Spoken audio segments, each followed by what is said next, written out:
Es el resumen semanal de la lección de la escuela sabática para adultos. Estamos en el cuarto trimestre del año 2024, bajo el título Temas en el libro de Juan. Y ahora con ustedes, la lección de esta semana en la palabra del hermano Otto Velasco. Los grandes dirigentes del pensamiento religioso de esta generación hicieron sonar las alabanzas y edificaron monumentos de aquellos que plantaron hace siglos la semilla de la verdad. ¿No se vuelven muchos de esta obra para pisotear el crecimiento que brota de la misma semilla hoy en día? Se repite el antiguo clamor. Nosotros sabemos que a Moisés habló Dios, mas a este, Cristo en la persona del mensajero que envía, no sabemos de dónde es. Así como en los primeros siglos, las verdades especiales para este tiempo se hallan no en posesión de las autoridades eclesiásticas, sino de los hombres y mujeres que no son demasiado sabios o demasiado instruidos para creer en la palabra de Dios. Palabras de vida del Gran Maestro, página 57. Sean todos bienvenidos al resumen semanal de la lección de la escuela sabática.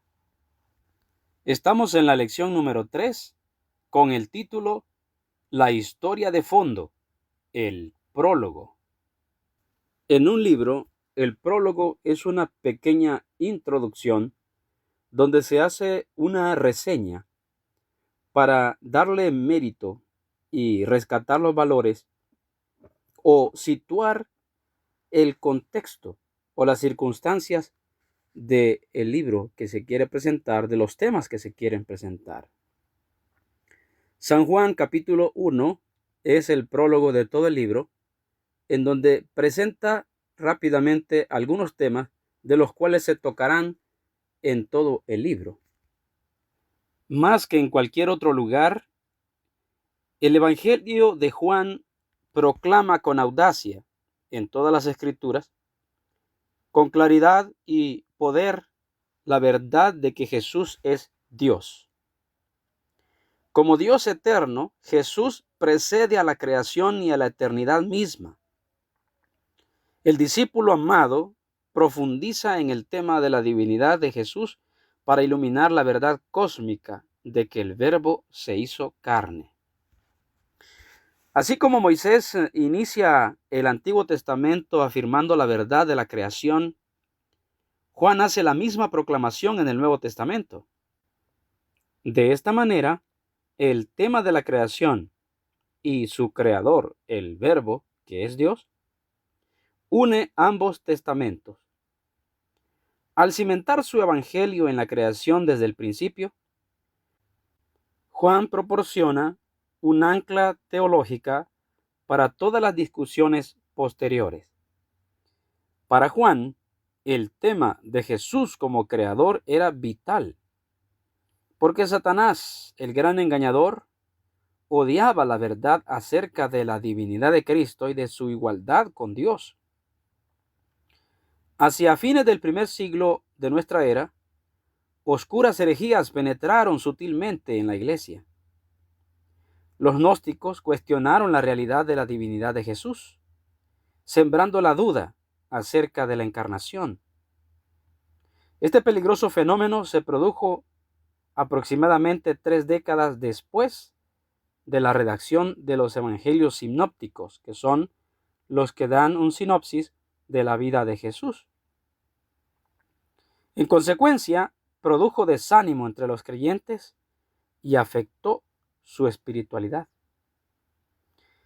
En los primeros 18 versículos del Evangelio de Juan, vemos que esto constituye un prólogo al resto del documento y proporciona una declaración teológica inquebrantable, concisa y compacta acerca de la divinidad de Cristo, el Verbo, quien es Dios y siempre lo ha sido.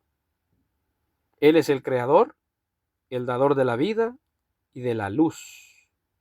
Sin embargo, se hizo hombre, nació de Dios, demostró el amor, la gracia y la gloria de la deidad ante su creador. Punto número 1. En el principio, el Logos divino. Juan capítulo 1, versículo 1 al 5. En el principio era el Verbo, y el Verbo era con Dios, y el Verbo era Dios. Este era en el principio con Dios. Todas las cosas por él fueron hechas, y sin él nada de lo que ha sido hecho fue hecho. En él estaba la vida era la luz de los hombres. La luz en las tinieblas resplandece, y las tinieblas no prevalecieron contra ella. Aquí se presenta a Jesús como el Logos, o, dicho en español, el Verbo, que significa también la palabra. Sí, la palabra. Fue la palabra de Dios la que hizo todas las cosas. San Pablo dice que todas las cosas fueron hechas por la palabra de Dios, es decir, Cristo, la palabra. Esto implica, mis apreciados hermanos, que cuando estudiamos la Biblia, que es la palabra de Dios, como la conocemos, estamos estudiando a Cristo mismo. ¿Por qué? Porque Él es la palabra. Por eso Jesús dice, yo soy el pan de vida, y su palabra es el pan, el alimento diario. Yo soy la luz, dice Jesús. ¿Y qué dice Salmo 119, versículo 105? Lámpara es a mis pies tu palabra. Todos los atributos de Cristo están también atribuidos a su palabra, las Escrituras. Por eso es que cuando nosotros rechazamos un mensaje que viene de Dios, estamos rechazando a Cristo, porque Él es la verdad, Él es el camino y Él es la vida. Y las Escrituras, el mensaje que viene a nosotros, es Cristo mismo. Ahora bien, también vemos que la palabra Cristo, el Hijo de Dios, tiene una preexistencia que se extiende desde la eternidad y hasta la eternidad, por la eternidad. Es decir, que Jesús es Dios, uno con el Padre, antes de que todo existiera. Veamos una cita inspirada en el libro Exaltada Jesús, página 74. Aunque la palabra de Dios se refiere a la humanidad de Cristo mientras estuvo en la tierra, también habla decididamente acerca de su preexistencia. La palabra, verbo, existía como un ser divino, como el mismo eterno Hijo de Dios, en unión con su Padre y siendo uno con él. Desde la eternidad se constituyó en el mediador del pacto, la persona en quien serían benditas todas las naciones de la tierra, tanto judíos como gentiles, si tan solo lo aceptaban. El Verbo era con Dios y el Verbo era Dios. Desde antes que fueran creados los hombres o los ángeles, el Verbo, la palabra, era con Dios y era Dios. Punto número 2. La palabra hecha carne. Veamos Juan capítulo 1, versículo 14. Y aquel verbo, o sea, la palabra, fue hecho carne y habitó entre nosotros, y vimos su gloria, gloria como del unigénito del Padre, lleno de gracia y de verdad. Así es. Aquí hay dos palabras: se hizo carne y habitó entre nosotros. Este es el misterio de la redención, que Dios mismo se hizo carne para alcanzarnos a nosotros, para vivir con nosotros y para dar su vida por nosotros. Desde el principio de la creación vemos que Dios quiere morar con el hombre, habitar con el hombre. Primero vemos que al crearlo, Dios mismo, o sea Jesús, venía a visitar a Adán y hablar con él cara a cara. Después del pecado, fue Jesús quien busca al hombre En el desierto le dijo a su pueblo: me harán un santuario para que yo habite con ustedes, en medio de ustedes. De modo que, incluso cuando Cristo aparezca en las nubes de los cielos y nos lleve con Él a morar 1000 años allá, estaremos con Él, pero luego, después del milenio, Él se viene a morar con nosotros aquí en la tierra por toda la eternidad. Ahora, este maravilloso misterio que ha sido revelado es que Jesús habita o hace un tabernáculo, una tienda con nosotros para morar acá, hecho carne. Y es que la Escritura explícitamente muestra que en el antiguo Israel alguien debía redimir la tierra o las posesiones de otro que ya sea que había muerto o que necesitaba redimir sus propiedades, y era el hermano más cercano. Jesús, el Hijo de Dios, el único digno en el cielo, en la tierra y debajo de la tierra, según Apocalipsis capítulo 5, el único digno es el que se hizo carne, habitó entre nosotros y dio su vida, se hizo nuestro hermano, carne como nosotros, para redimirnos. Gloria sea a nuestro Dios eterno. Punto número 3. Oír o no oír la palabra. Este verbo oír lo encontramos en muchos lugares de las Escrituras, donde se dice: si hoy oyeres su voz, no endurezcáis vuestros corazones. Y es un mandato, es una invitación de Dios a todo el mundo, pero también es una invitación de Dios a la iglesia de hoy. Así como en el pasado, según Juan capítulo 1 versículo 11, a los suyos vino y los suyos no le recibieron, hoy día también Dios o Cristo se manifiesta a través de su mensaje, a través de sus mensajeros que traen la palabra de Dios a la iglesia. Por eso, como estudiábamos la semana pasada, en Apocalipsis 3:20, Jesús está llamando a la puerta de la Odisea y dice: si alguno oye mi voz y abre la puerta. Vemos ahí que, al igual que en el tiempo de Cristo, los judíos, los líderes, como hemos visto, rechazaron el mensaje, así hoy también Dios toca la puerta y está llamando al ángel de la iglesia de la Odisea, la dirigencia, pero nadie quiere escuchar su voz, su mensaje. Veamos una vez más cómo lo presenta el profeta Miqueas en su libro, el capítulo 6 de Miqueas, versículo 9. La voz del Eterno clama a la ciudad, o sea, a la iglesia, y el sabio temerá tu nombre. Oíd la vara y al que la establece. Sí, mis hermanos, es la voz de la vara sonando en la iglesia hoy día. ¿Quiénes oirán su voz?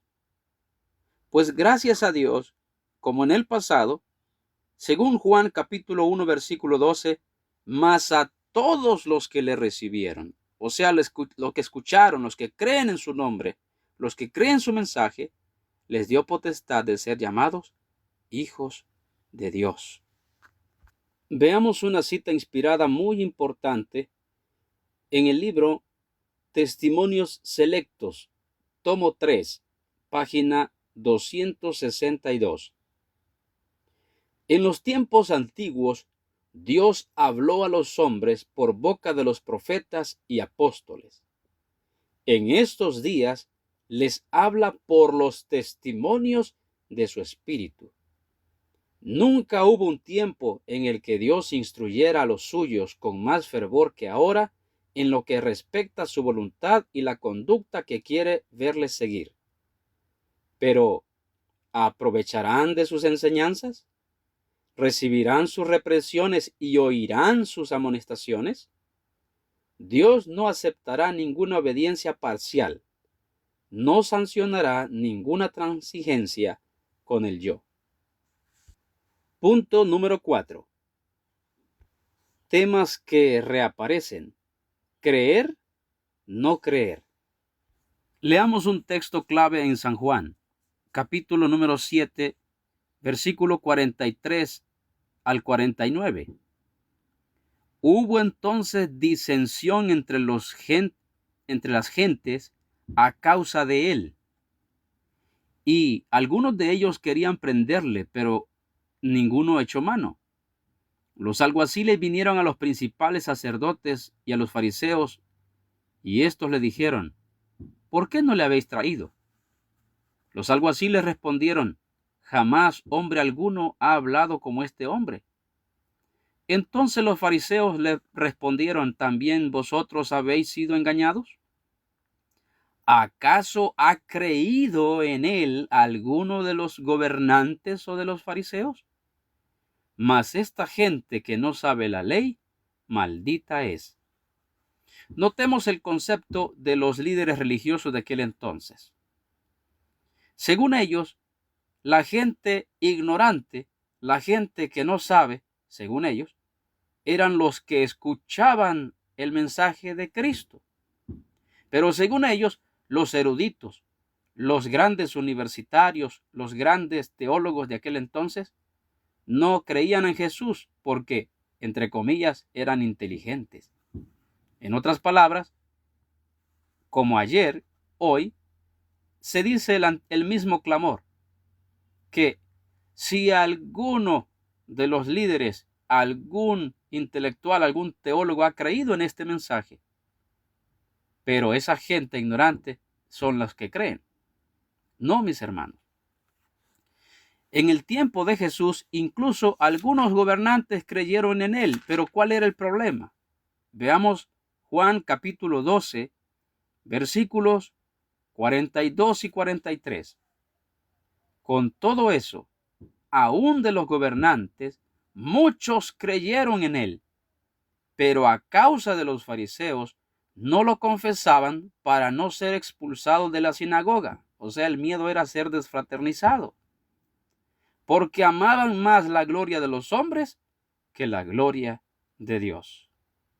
¿Se repite hoy o es simple coincidencia lo que sucede en nuestro tiempo?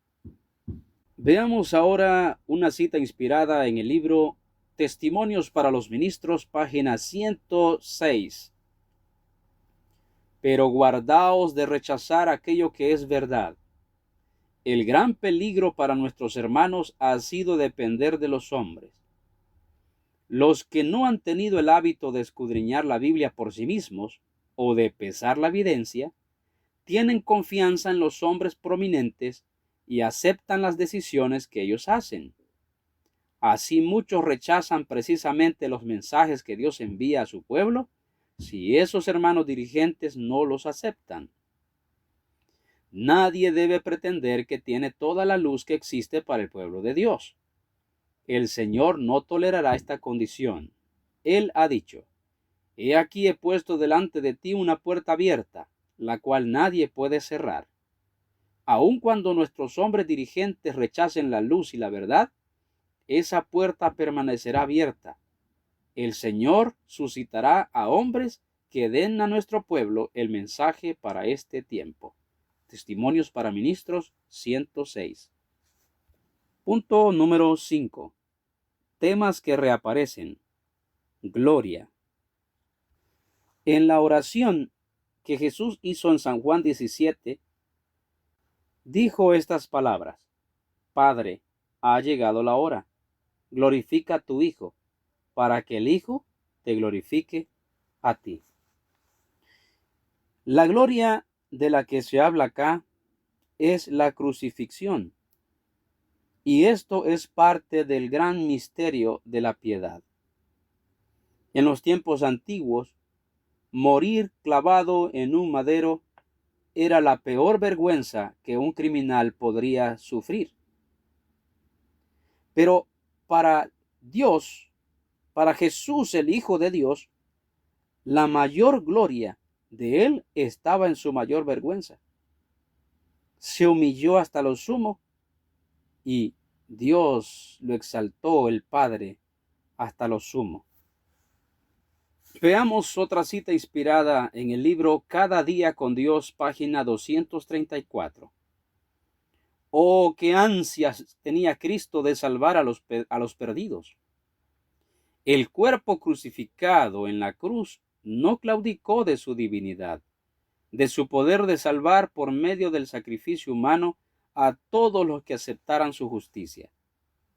Al morir en la cruz, transfirió la culpa de la persona del transgresor a la del divino sustituto, si aquel ejercía fe en él como su redentor personal. Los pecados de un mundo culpable que en figura se presentan de color carmesí fueron imputados al divino representante. Cerramos este resumen diciendo: estos son los temas principales del libro, presentados en este prólogo, el capítulo 1 de Juan. Así que les invitamos a seguir estudiando todas las lecciones que restan y disfrutar de esta comida espiritual que el Señor nos envía cada semana. Que la paz del cielo sea con todos y que el sol de justicia alumbre nuestras vidas hoy.